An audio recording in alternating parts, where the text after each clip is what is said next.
नमस्कार, जय हिंद दोस्तों। मेवाड़ राजवंश चल रहा है अपने, और लास्ट क्लास में अपने महाराणा प्रताप के बारे में बात की थी।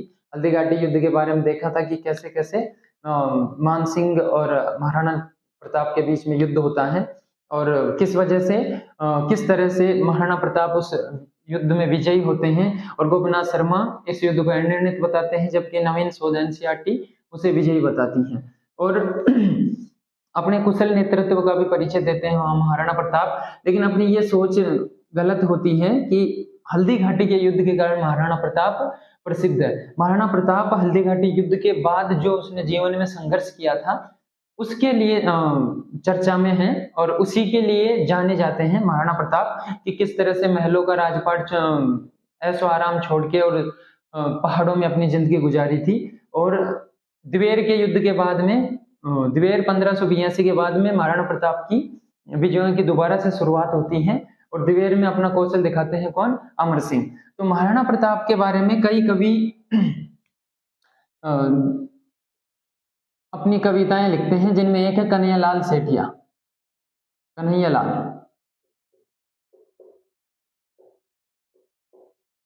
सेठिया, इन्होंने पीतल और पाथल, पीथल पाथल, जिसमें पीथल पृथ्वीराज राठौड़, पृथ्वीराज राठौड़, और पाथल कौन है? महाराणा प्रताप, महाराणा प्रताप। अकबर के दरबार में, अकबर के दरबार में दो महाराणा प्रताप के फैन थे। कौन? पृथ्वीराज राठौड़, ये भी कवि हैं, पृथ्वीराज राठौड़, और दूसरे हैं अपने दुर्साहड़ा।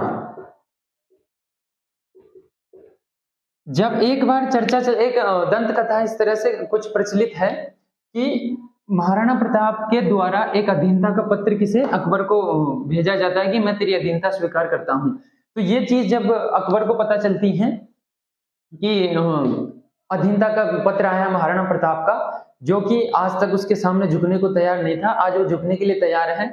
तो इस चीज का कंफर्मेशन ये पृथ्वीराज से करवाता है कि ये देख, तू बोलता था कि कभी भी महाराणा प्रताप तेरी अधीनता स्वीकार नहीं करेगा, आज देख तेरा महाराणा प्रताप अधीनता का खुद लेटर लिख के भेजा है कि हाँ मैं तेरा अधीन हूं। तो पृथ्वीराज राठौड़ उस लेटर को देख के बोलता है कि ये तो महाराणा का लेटर हो ही नहीं सकता, क्योंकि जब भी कोई इंपोर्टेंट नोटिस जारी होता है आज भी, तो मोहर होती है, राज्यपाल के साइन होते हैं या मुख्यमंत्री के साइन होते हैं, तो उसमें ऐसे कहीं कोई उल्लेख नहीं था। तो पृथ्वीराज राठौड़ इसको बोलता है कि नहीं, मुझे विश्वास नहीं है कि महाराणा प्रताप ने ये पत्र तुझे लिखा है, तो ये कि इसकी मैं, तू कहे तो मैं जांच करके बता सकता हूँ कि हाँ सच में उसी के द्वारा आया है, किसी और के। तो पृथ्वीराज राठौड़ ने एक डिंगल भाषा में उसको लेटर लिखता है वापस महाराणा प्रताप को कि आज मैं क्या देख रहा हूँ कि सूरज पश्चिम से निकल रहा है, और भी कई चीजें उसने कही थी। तो उसके जवाब में महाराणा प्रताप वापस उसको रिटर्न लिखते हैं कि देख ये सब बातें फर्जी हैं, और मैंने ऐसा कोई लेटर अकबर को नहीं लिखा है, बाकी ये तुम्हें गुमराह कर रहे हैं, ना तो आज तक कभी सूरज पश्चिम से निकला है और ना आगे निकलेगा, तू अपनी मूंछों को ताव देके और हमेशा मस्त रहे। तो ये चीजें कह के, और पृथ्वीराज कहते था अकबर की तू जिंदगी पूरी तेरी जीते जी तो ये स्वीकार करेगा नहीं अधीनता, और बाद में देखेंगे। तो एक तो दंत कथा यह है, और दूसरी पीथल और पाथल में एक दंत कथा जो आप सबने सुन रखी है कि बाद एक रोटी बनाई घास की और उसको एक बिलाव लेके भग जाता है, उसकी चर्चा किसमें है? पीथल और पाथल में। तो वो भी दंत कथा इसीलिए क्यों कह सकते हैं हम, क्योंकि इस समय अमर सिंह, छोटो सा मरियो बोलते हैं उसमें, तो अमर सिंह की इस टाइम अपन अगर उम्र लगाए तो 1500 कुंभलगढ़ 1580 के बाद की ये बात है, और 1559 में अमर सिंह का जन्म है। तो इस समय अमर सिंह कितने साल का है? 20-21 साल का है। तो छोटा सा तो हो ही नहीं सकता कि वो एक रोटी के लिए रोने पड़ जाएगा। और दूसरी बात इसलिए भी ये गलत साबित हो जाती है क्योंकि मेवाड़ तो वैसे हरा भरा क्षेत्र है, तो उसमें ऐसी नौबत तो नहीं आ सकती कि क्या नाम है घास की रोटियां बना के खानी पड़े। तो ये चीज भी दंत कथा ही अपन मान सकते हैं। और टोड भी इस चीज को बताता है कि हाँ ऐसी चीजें हुई हैं, लेकिन ये सब दंत कथाएं हैं। तो कन्हैयालाल सेठिया ने पीथल और पाथल, जिसमें पीथल पृथ्वीराज राठौड़, पाथल अमर सिंह है, और भी इसने कई चीजें लिखी हैं, जिसमें है मिंजर, धर ऊंचा,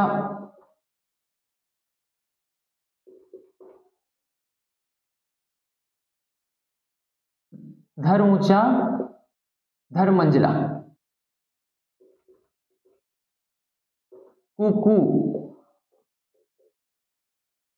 आज हिमालय बोल उठा,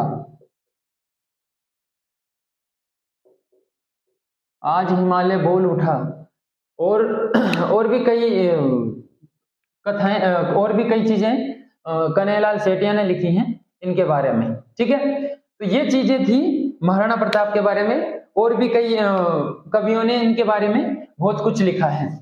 तो ये दंत कथाएं हैं जो चलन में आ गई। अब 1597 में महाराणा प्रताप की मृत्यु हो जाती है, और अब नए महाराणा बन गए अमर सिंह, राणा अमर सिंह। और अमर सिंह का कार्यकाल रहेगा 1597 से 1620। महाराणा प्रताप ने अधीनता स्वीकार नहीं की, तो जाहिर सी बात है अमर सिंह भी अधीनता स्वीकार नहीं करेगा, क्योंकि इसने तो देखा ही है दिवेर का युद्ध कितनी बहादुरी से लड़ा था इसने।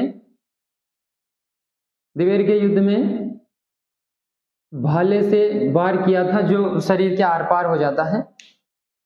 तो महाराणा प्रताप, जिस तरह से महाराणा प्रताप के यहाँ अभियान पे अभियान आ रहे थे, उसी तरह अमर सिंह के पास भी अभियान आ रहे हैं, जिसमें 1599 में अकबर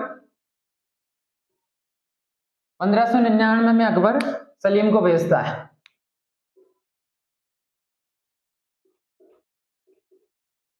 1599 में अकबर सलीम को भेजता है। उसके बाद सलीम बन जाएगा बादशाह।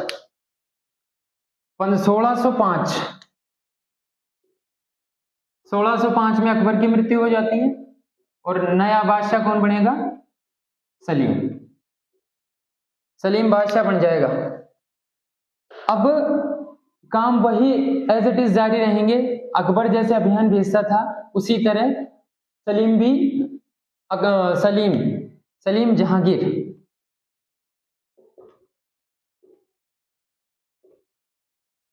जहांगीर भी अमर सिंह को अभियान भेजना शुरू कर देता है, क्योंकि जहांगीर की खाली इतनी सी पहचान है कि वो अकबर का पुत्र है, बाकी और इसकी कोई पहचान नहीं है। इसके ऐसे ऐसे कारनामे हैं जिसमें सबको पता है, अनारकली जिसको अकबर ने दीवार में चुनवाया, उसके बाद पीछे चल लग जाएगा नूरजहां के, तो इसने तो ऐसे ऐसे कांड किए हैं। तो ये जनता की नजर में अपनी छवि बनाना चाहता था कि देखो, जिसको मेरे बाप ने नहीं झुकाया उसको मैं झुका दूं। जिस तरह से वही अपना सेम सिचुएशन है, जैसे अपने कश्मीर का मुद्दा कोई सुलझा दे तो जनता की नजर में वो हीरो बन ही जाएगा। वैसे भी तो वही सिस्टम यहाँ है। तो जहांगीर भी अभियान पे अभियान भेजना शुरू कर देता है, जिसमें पहला अभियान भेजता है 1605 में। पहला अभियान 1605 शहजादा परवेज। फिर दूसरा महामत खां 1608। इसके बाद 1609 में तीसरा अब्दुल खां। एज इट इज ये भी अभियान भेजना शुरू रखता है, जारी रखता है। फिर भेजता है राजा बसु को 1611, और उसके बाद भेजता है अजीज 1613। इसके बाद भेजता है ये अपने पुत्र खुर्रम को 1613 से 15 तक ये उत्पात मचाएगा। खुर्रम 1513 से 1516 के बीच में इतना उत्पात मचाता है, वहां की फसल को उजाड़ देता है, महिलाओं को गिरफ्तार कर लेता है, महिलाओं को गिरफ्तार कर लेता है, मतलब हर चीज वो करता है जिससे कि अमर सिंह परेशान हो जाता है। अमर सिंह 1613 में चावंड छोड़ देता है, जिससे बहुत से इतिहासकार 1613 तक चावंड को राजधानी मानते हैं मेवाड़ की। चावंड छोड़ दिया, उसके बाद एक छोटे से सीमित क्षेत्र में अमर सिंह आके एक सीमित क्षेत्र में रहने लग गया। उसके बाद सरदार बोलते हैं कि सरदार और अब कर्ण सिंह, इसका अमर सिंह का बेटा कर्ण सिंह भी जवान हो गया है, और उसको भी एक साथ बिठा के और सरदार समझाते हैं अमर सिंह को कि देख, बाकी रियासतें बड़ी मजे से रह रही हैं और अपन भागते फिर रहे हैं, अपनी 3 पीढ़ियां खत्म हो गई। 3 पीढ़ियां खत्म हो गई, कौन सी, कहां से, ये संघर्ष कहां से जारी है, सांगा से, सांगा। उसके बाद विक्रमादित्य, उदय सिंह, महाराणा प्रताप और अब कौन है, अमर सिंह। ये अपनी 3 पीढ़ियां खत्म हो गई। कब तक लड़े, चल ठीक है, अपना तो ठीक है कि अपन तो लड़के और मर जाएंगे, लेकिन ये जनता जिस हिसाब से परेशान हो रही है तो उसका कुछ ना कुछ सॉल्यूशन होना ही चाहिए। तो इस समय अमर सिंह अब सरदारों की बात भी टाल नहीं सकता था, क्योंकि इनकी भी जायज बात थी। तो सरदारों और कुंवर कर्ण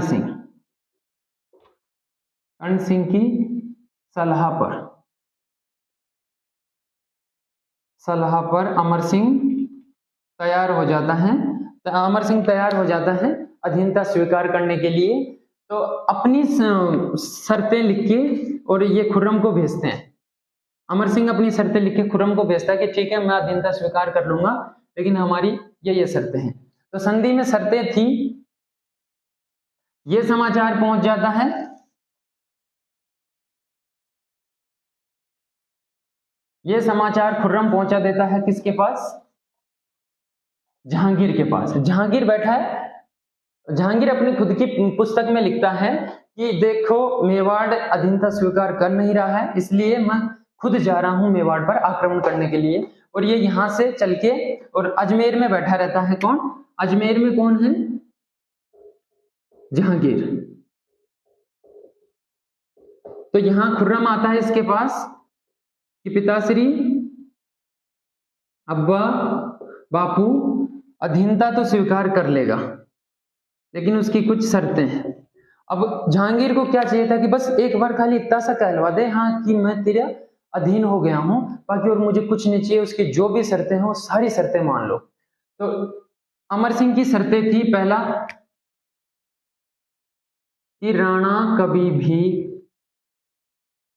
राणा मुगल दरबार में पेश नहीं होगा, मुगल दरबार नहीं जाएगा राणा, वैवाहिक संबंध स्थापित नहीं होंगे, वैवाहिक संबंध नहीं बनाए जाएंगे।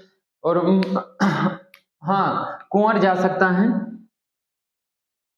कुंवर को भेज देंगे, ये मुगल दरबार में ये उपस्थित होगा, लेकिन महाराणा खुद नहीं जाएंगे। तो ये कुछ शर्तें, अपनी खास शर्तें खुर्रम को भेज देता है। खुर्रम ये जहांगीर के पास पहुंचाता है और जहांगीर बोल देता है हाँ कि ठीक है, कोई बात नहीं, ये जो भी कहता है इसकी सारी बातें मान लो, बस एक बार अधीन करवा लो।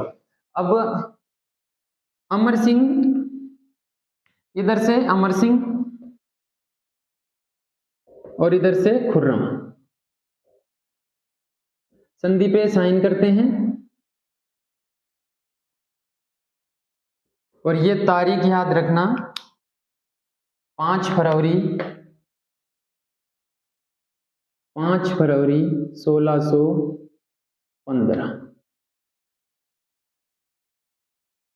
इतिहास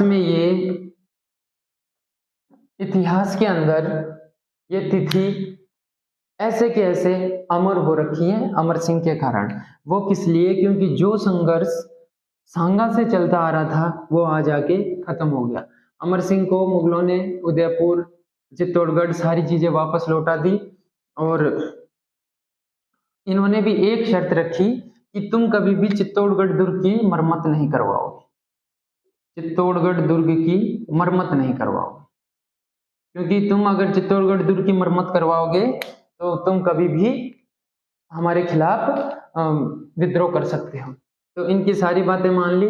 अमर सिंह इस पे साइन तो कर देता है, लेकिन उसको आत्मग्लानि होने लग जाती है कि यार मेरे पुरखे चलते आ रहे थे इससे लड़ते हुए और आज मैं इससे हार गया। और मैंने इस संधि को बोलते हैं मेवाड़ मुगल संधि, मेवाड़ मुगल। और तो कोई खास बात हुई नहीं। अमर सिंह पहला महाराणा बन गया है जिसने मुगलों की अधीनता स्वीकार की। आत्मग्लानि के कारण अमर सिंह सारा कारोबार करण सिंह को संभला के और नौचौकी नामक स्थान पर, नौचौकी नामक स्थान पर चला जाता है और अपना शेष जीवन वहीं व्यतीत करता है। और यहीं पे 16 जनवरी 26 जनवरी 1620 में अमर सिंह की मृत्यु हो जाती है। अमर सिंह की मृत्यु हो जाती है। अमर सिंह वैसे बहुत बड़ा शासक, बहुत बहादुर शासक था, लेकिन परिस्थितियां ऐसी बनी कि अब ये खुद अमर सिंह से लड़ाई ना करके, राणा से लड़ाई ना करके जनता को परेशान करने लग गए। और राजा को तब झुकना ही पड़ता है जब जनता परेशान हो, इसलिए अमर सिंह ने घुटने टेक दिए और अमर सिंह ने 5 फरवरी 1615 को मुगल मेवाड़ संधि पर साइन किए। उसके बाद खूब पछतावा हुआ और वो इस पछतावे के कारण आहड़ छोड़कर और नौचौकी नामक स्थान पर चले जाते हैं। कर्ण सिंह को अपना सारा कार्यभार संभला देते हैं कि अब इसको तू ही संभाल। अब नए महाराणा कौन बनते हैं अपने? कर्ण सिंह। अंतिम संस्कार आहड़ में अंतिम संस्कार होता है अमर सिंह का।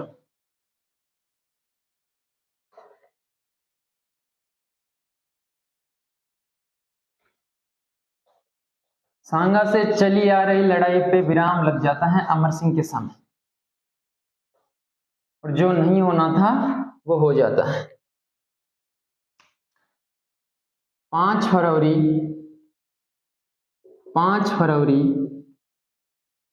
1615 मेवाड़ मुगल संधि। मेवाड़ मुगल संधि। मेवाड़ मुगल संधि।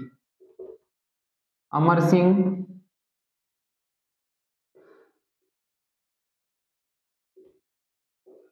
प्लस खुर्रम। 5 फरवरी और अधीनता स्वीकार कर ली जाती है। 5 फरवरी 1615 को अमर सिंह अधीनता स्वीकार कर लेता है जहांगीर की, और आत्मग्लानि के कारण नौचौकी नामक स्थान पर चला जाता है और कर्ण सिंह को सारा राज्यभार संभला के और नौचौकी नामक स्थान पर चला जाता है, जहां पे 26 जनवरी 1620 को मृत्यु हो जाती है। और आहड़ में अमर सिंह का अंतिम संस्कार किया जाता है। आहड़ में अंतिम संस्कार किया जाता है अमर सिंह का। अमर सिंह। और ये मेवाड़ महाराणाओं की पहली छतरी, आहड़ में पहली छतरी किसकी है? पहली छतरी किसकी है? अमर सिंह की। उसके बाद जो भी राणा आएंगे उन सबकी छतरियां आहड़ में ही हैं। अब नए राणा बनते हैं कर्ण सिंह। कर्ण सिंह को 5000 का मनसबदार नियुक्त किया जाता है मुगल दरबार में। 5000 का मनसबदार दिया जाता है, लेकिन बात इसके कुछ जमती नहीं है और यह वहां से वापस आ जाता है मेवाड़। अब नए महाराणा कौन बने हैं? कर्ण सिंह। राणा कर्ण सिंह। 1620 से 1628। कर्ण सिंह के इतिहास में कोई खास बात है नहीं। एक तो पहली बात यह है कि जो मुगलों के अंतरिम जो मामले थे उसके अंदर पार्टिसिपेट करता है। जब दारा, औरंगजेब, परवेज ये आपस में लड़ाई करते हैं, विद्रोह कर देते हैं जहांगीर के खिलाफ, तो उस समय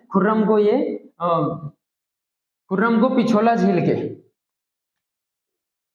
पिछोला झील के जग मंदिर जग मंदिर में ठहराता है।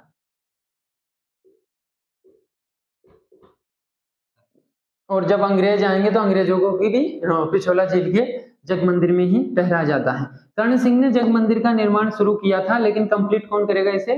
कंप्लीट करेगा जगत सिंह, इसलिए जग मंदिर इसका नाम पड़ता है। और कोई खास बात है नहीं। अंतरिम मामलों में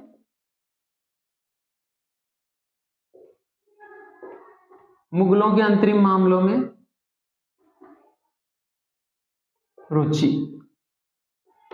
रुचि लेता है कौन? कर्ण सिंह। इस समय कर्ण सिंह और खुर्रम के संबंध अच्छे हैं, लेकिन इसके बाद ये संबंध बिगड़ जाएंगे। और जो संधि बनी थी कि तुम रणथंभ और तुम चित्तौड़गढ़ दुर्ग की मरम्मत नहीं करवा सकते, वो संधि भी तोड़ेगा कौन? राज सिंह आके वो चित्तौड़गढ़ दुर्ग का निर्माण करवाएगा और इनकी संधि को तोड़ दिया जाएगा। तो ये चीज थी अपनी अमर सिंह और कर्ण सिंह के बारे में। अब आगे जगत सिंह, उनको नेक्स्ट क्लास में देखेंगे। यहाँ तक जो भी चीज समझ में नहीं आई हो या कोई क्वेश्चन रह गया हो वो आप पूछ सकते हैं। टेलीग्राम चैनल का लिंक वीडियो के डिस्क्रिप्शन में है, वहां से आप टेलीग्राम ज्वाइन कर सकते हैं और इससे संबंधित जो भी नोट्स हैं वो आपको वहां पे मिल जाएंगे। तो टेलीग्राम आप ज्वाइन कीजिए। आगे देखते हैं नेक्स्ट क्लास में। जय हिंद।